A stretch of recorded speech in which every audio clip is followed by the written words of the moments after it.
On October 15th, 2025, Oilfield Witness participated in a historic day for environmental justice in Mexico, when the Mexican Congressional Chamber of Deputies introduced a bill to ban fracking in their country.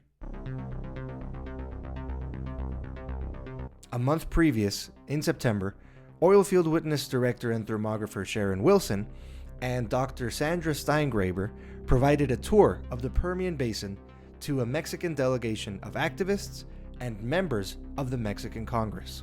Dr. Steingraber is a writer, activist, and biologist.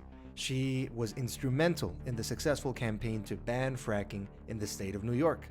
She is the senior scientist at Science and Environmental Health Network.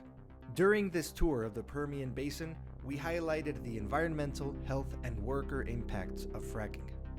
And inspired by what they saw in the field, the Alianza Mexicana Contra Fracking, Mexican Alliance Against Fracking, and the participating ally Mexican Congress members decided to take action the very next month.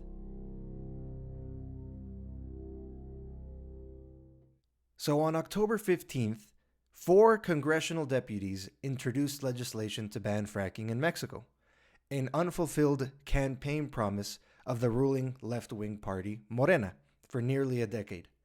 These deputies were Xochitl Zagal Ramirez from the Morena Party, Manuel Vázquez Arellano from the Morena Party, Adrián González Nevada from the Workers' Party, and Olga Juliana Elizondo Guerra from the Workers' Party.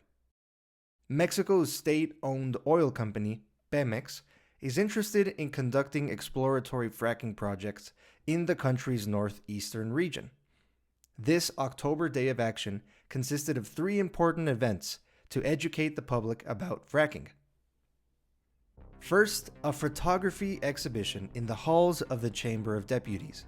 The exhibit, entitled Así se ve el fracking, This is what fracking looks like, included Sharon's OGI optical gas imaging documentation in multiple pieces.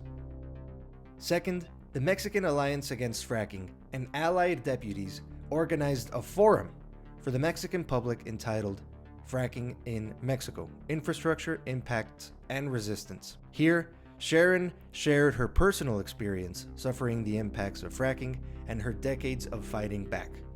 Dr. Sandra Steingraber, a biologist, detailed the human impacts of the oil and gas industry, citing the fracking compendium that she helped compile. The forum included voices of indigenous communities who have suffered sickness, cancer, pollution of their air and water, and oil spills from the existing Pemex oil and gas infrastructure, the Totonaca people of Veracruz, and the Huastecas in San Luis Potosí. Thirdly, the day ended with a press conference that highlighted the urgency of fulfilling Morena's campaign promise to ban fracking and the importance of avoiding the Texas route of wide-scale ecological disaster.